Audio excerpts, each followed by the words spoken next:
Book 27, Minor Pilgramage Umra. Narrated Abu Hurairah. Allah's Apostle said, the performance of Umrah is an expiation for the sins committed between it and the previous one. And the reward of Hajj Umrah, the one accepted by Allah, is nothing except paradise. Narrated Ibn Jarraj. Ikramah bin Khalid asked Ibn Umar about performing Umrah before Hajj. Ibn Umar replied, there is no harm in it. Ikramah said, Ibn Umar also said, the Prophet had performed Umrah before performing Hajj. Volume 3, Book 27, Number 3, narrated Ikramah bin Khalid, I asked Ibn Umar the same, as above. Narrated Mujahid, Ursa bin Az-Zubair, and I entered the mosque of the Prophet, and saw Abdullah bin Umar sitting near the dwelling place of Aisha, and some people were offering the Duha prayer. We asked him about their prayer, and he replied that it was a heresy. He, Ursa, then asked him how many times the Prophet had performed Umrah. He replied, 4 times, one of them was in the month of Rajab. We disliked to contradict him. Then we heard Aisha, the mother of faithful believers, cleaning her teeth with siwak in the dwelling place. Ursa said, O mother of the believers, don't you hear what Abu Rahman is saying? She said, what does he say? Ursa said, he says that Allah's Apostle performed 4 Umrah and one of them was in the month of Rajab. Aisha said, may Allah be merciful to Abu Rahman. The Prophet did not perform any Umrah except that he was with him, and he never performed any Umrah in Rajab. Narrated Ursa bin Az-Zubair, I asked Aisha whether the Prophet had performed Umrah in Rajab. She replied, Allah's Apostle never performed any Umrah in Rajab. Narrated Qatada, I asked Anas how many times the Prophet had performed Umrah. He replied, 4 times. 1. Umrah of Hudaybiyah in Dhul-Qa'dah when the pagans hindered him. 2. Umrah in the following year in Dhul-Qa'dah after the peace treaty with them, the pagans. 3. Umrah from Al-Junurana where he distributed the war booty. I think he meant the booty of the battle of Hunain. I asked, how many times did he perform Hajj?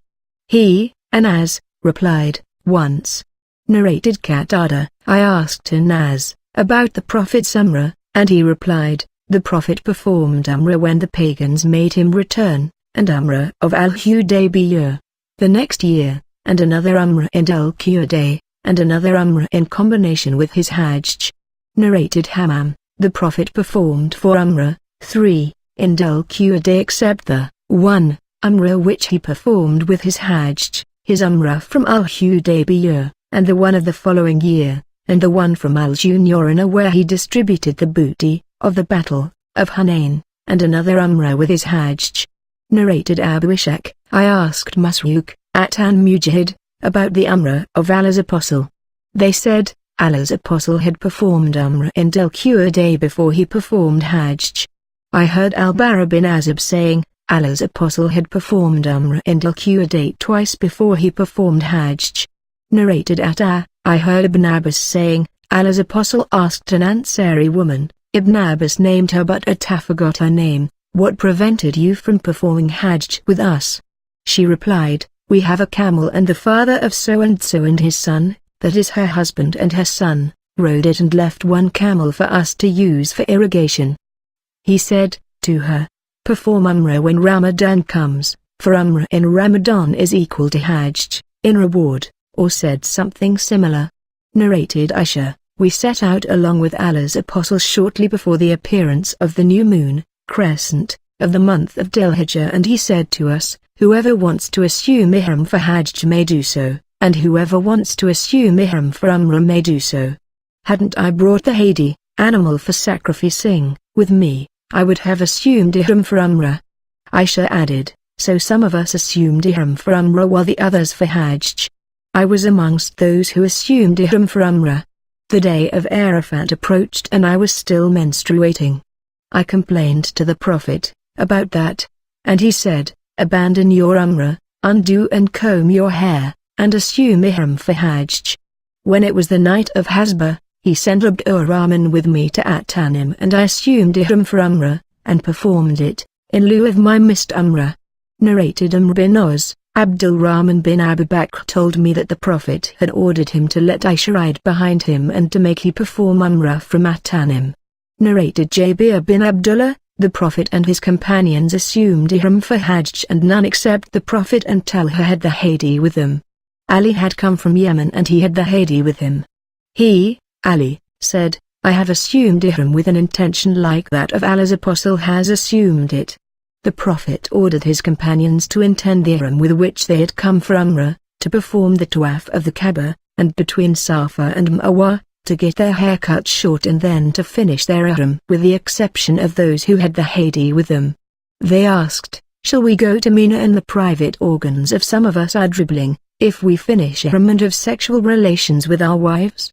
The Prophet heard that and said, had I known what I know now, I would not have brought the Hadi. If I did not have the Hadi with me I would have finished my ihram. Aisha got her menses and performed all the ceremonies of Hajj, except the tawaf.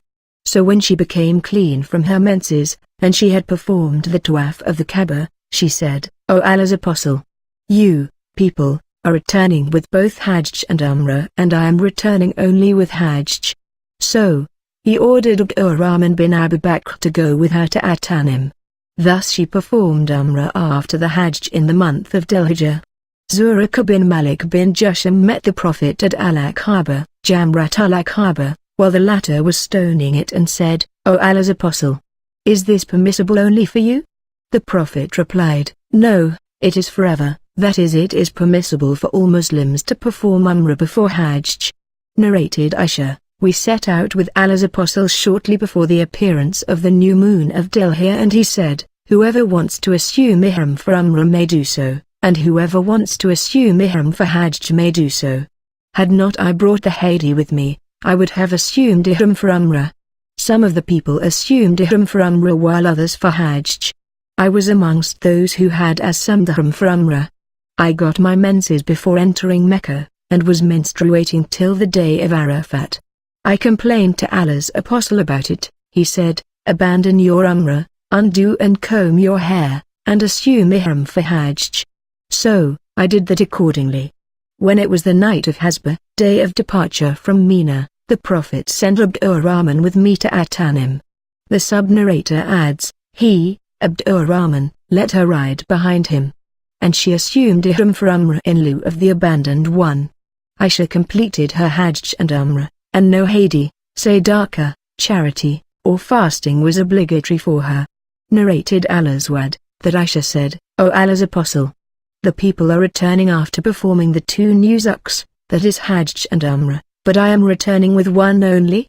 He said, wait till you become clean from your menses and then go to At-Tanim, assume ihram, and after performing Umrah, join us at such and such a place. But it, that is the reward of Umrah, is according to your expenses or the hardship, which you will undergo while performing it. Narrated Aisha, we set out assuming the ihram for Hajj in the months of Hajj towards the sacred precincts of Hajj. We dismounted at Sarif and the Prophet said to his companions, whoever has not got the Hadi with him and likes to make it as Umrah, he should do it, but he who has got the Hadi with him should not do it. The Prophet and some of his wealthy companions had the Hadi with them, so they did not finish ihram after performing the Umrah. The Prophet came to me while I was weeping. He asked me the reason for it. I replied, I have heard of what you have said to your companions and I cannot do the Umrah. He asked me, what is the matter with you? I replied, I am not praying. He said, there is no harm in it as you are one of the daughters of Adam and the same is written for you as for others. So, you should perform Hajj and I hope that Allah will enable you to perform the Umrah as well. So, I carried on till we departed from Mina and halted at Al-Muhassab. The Prophet called Abdurrahman and said, go out of the sanctuary with your sister and let her assume ihram for Umrah, and after both of you have finished the tawaf I will be waiting for you at this place. We came back at midnight and the Prophet asked us, have you finished? I replied in the affirmative. He announced the departure and the people set out for the journey and some of them had performed the tawaf of the Kaaba before the morning prayer, and after that the Prophet set out for Medina. Narrated Safwan bin Yala bin Umayyah from his father who said, a man came to the Prophet while he was at Jirana. The man was wearing a cloak which had traces of Kaliuk or Sufra, a kind of perfume. The man asked the Prophet, "What do you order me to perform in my Umrah?" So, Allah inspired the Prophet divinely and he was screened by a place of cloth. I wished to see the Prophet being divinely inspired. Ammar said to me, "Come. Will you be pleased to look at the Prophet while Allah is inspiring him?" I replied in the affirmative. Ammar lifted one corner of the cloth and I looked at the Prophet who was snoring. The sub-narrator thought that he said, the snoring was like that of a camel. When that state was over, the Prophet asked, "Where is the questioner who asked about Umrah? Put off your cloak and wash away the traces of Kaliuk from your body and clean the Sufra, yellow color, and perform in your Umrah what you perform in your Hajj, that is the Tawaf round the Kaaba and the Sa'i between Safa and Marwa." Narrated Hisham ibn Urwa from his father who said, "While I was a youngster, I asked Aisha the wife of the Prophet, 'What about the meaning of the statement of Allah, verily, the mountains, as Safa and Al-Marwa, are among the symbols of Allah. So, it is not harmful if those who perform Hajj or Umrah of the house, Kaaba at Mecca, to perform the going, Tawaf, between them?" 2.158 I understand, from that there is no harm if somebody does not perform the Tawaf between them. Aisha replied, "No, for if it were as you are saying, then the recitation would have been like this, 'It is not harmful not to perform Tawaf between them.'" This verse was revealed in connection with the Ansar who used to assume the ihram for the idol Manat, which was put beside a place called Qdaid, and those people thought it not right to perform the Tawaf of As-Safa and Al-Marwa. When Islam came, they asked Allah's apostle about that, and Allah revealed: "Verily, the mountains, as Safa and Al-Marwa, are among the symbols of Allah. So, it is not harmful of those who perform Hajj or Umrah of the house, Kaaba at Mecca, to perform the going, Tawaf, between them." 2.158 Sufyan and Abu Mu'awiyah added from Hisham, from Aisha, "The Hajj or Umrah of the person who does not perform the going, Tawaf, between As-Safa and Al-Marwa is incomplete in Allah's sight." Narrated Ismail, Abdullah bin Abu Awfa said, "Allah's apostle performed Umrah and we too performed Umrah along with him. When he entered Mecca he performed the Tawaf of Kaaba, and we too performed it along with him, and then he came to the As-Safa and Al-Marwa, that is performed the Sa'i, and we also came to them along with him. We were shielding him from the people of Mecca lest they may hit him with an arrow." A friend of his asked him, that is Abdullah bin Awfa, "Did the Prophet enter the Kaaba during that Umrah?" He replied in the negative. Then he said, "What did he, the Prophet, say about Qadiyah?" He, Abdullah bin Awfa, said, "He said, 'Give Qadiyah the good tidings that she will have a palace made of kasab in paradise and there will be neither noise nor any trouble in it.'" Narrated Amr bin Dinar, "We asked Ibn Ammar whether a man who had performed the Tawaf of the Kaaba but had not performed the Tawaf between As-Safa and Al-Marwa yet, was permitted to have sexual relation with his wife. He replied, "The Prophet arrived at Mecca, and circumambulated the Kaaba 7 times and then offered a 2-rakat prayer behind Maqam Ibrahim and then performed the going, Tawaf, between As-Safa and Al-Marwa, 7 times, and verily, in Allah's apostle you have a good example." And we asked Jabir bin Abdullah the same question, and he replied, he should not go near her till he was finished the going, Tawaf, between As-Safa and Al-Marwa.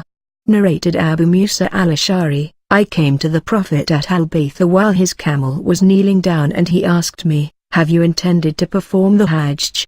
I replied in the affirmative. He asked me, 'With what intention have you assumed ihram?' I replied, 'I have assumed ihram with the same intention as that of the Prophet.' He said, 'You have done well. Perform the Tawaf of the Kaaba and the Sa'i, between As-Safa and Al-Marwa and then finish the ihram.'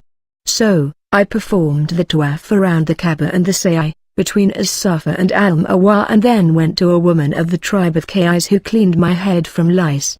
Later I assumed the ihram for Hajj. I used to give the verdict of doing the same till the caliphate of Umar, who said, 'If you follow the holy book then it orders you to remain in the state of ihram till you finish from Hajj, if you follow the Prophet, then he did not finish his ihram till the Hadi, sacrifice, had reached its place of slaughtering, Hajj al-Quran. Narrated Al-Aswad, Abdullah the slave of Isma bint Abu Bakr, told me that he used to hear Isma, whenever she passed by Al-Hajjun, saying, "May Allah bless his apostle Muhammad." Once we dismounted here with him, and at that time we were traveling with light luggage. We had a few riding animals and a little food ration. I, my sister, Aisha, Az-Zubair and such persons performed Umrah, and when we had passed our hands over the Kaaba, that is performed tawaf round the Kaaba and between Az-Safa and Al-Marwa, we finished our ihram. Later on we assumed ihram for Hajj the same evening. Narrated Abdullah bin Umar, whenever Allah's apostle returned from a Ghazwa, Hajj or Umrah, he used to say takbir thrice at every elevation of the ground and then would say, "None has the right to be worshipped but Allah, he is one and has no partner. All the kingdoms is for him, and all the praises are for him, and he is omnipotent." We are returning with repentance, worshipping, prostrating, and praising our Lord. He has kept up his promise and made his slave victorious, and he alone defeated all the clans of non-believers. Narrated Ibn Abbas, when the Prophet arrived at Mecca, some boys of the tribe of Bani Abdul Muttalib went to receive him, and the Prophet made one of them ride in front of him and the other behind him. Narrated Ibn Umar, whenever Allah's apostle left for Mecca, he used to pray in the mosque of Ash-Shajara, and when he returned to Medina, he used to pray in the middle of the valley of Tul Hulayfa and used to pass the night there till morning. Narrated Anas, the Prophet never returned to his family from a journey at night. He narrated Jabir, the Prophet forbade going to one's family at night, on arrival from a narrated Humayd, Anas said, whenever Allah's apostle returned from a journey, he, on seeing the high places of Medina, would make his she-camel proceed faster, and if it were another animal, even then he used to make it proceed faster. Narrated Humayd that the Prophet used to make it proceed faster out of his love for Medina. Narrated Anas, as above, but mentioned the walls of Medina instead of the high places of Medina. Al-Harith bin Umar agrees with Anas. Narrated Abu Ishaq, I heard Al-Bara saying, the above verse was revealed regarding us, for the Ansar on returning from Hajj never entered their houses through the proper doors but from behind. One of the Ansar came and entered through the door and he was taunted for it. Therefore, the following was revealed, it is not righteousness that you enter the houses from the back, but the righteous man is he who fears Allah, obeys his order and keeps away from what he has forbidden, so enter houses through the proper doors. 2.189 Narrated Abu Hurairah, the Prophet said, traveling is a kind of torture as it prevents one from eating, drinking and sleeping properly. So, when one's needs are fulfilled, one should return quickly to one's family. Narrated Zayd bin Aslam from his father, I was with Ibn Umar on the way to Mecca, and he got the news that Safiya bint Abi Ubaid was seriously ill. So, he hastened his pace, and when the twilight disappeared, he dismounted and offered the Maghrib and Isha prayers together. Then he said, I saw that whenever the Prophet had to hasten when traveling, he would delay the Maghrib prayer and join them together, that is offer the Maghrib and the Isha prayers together.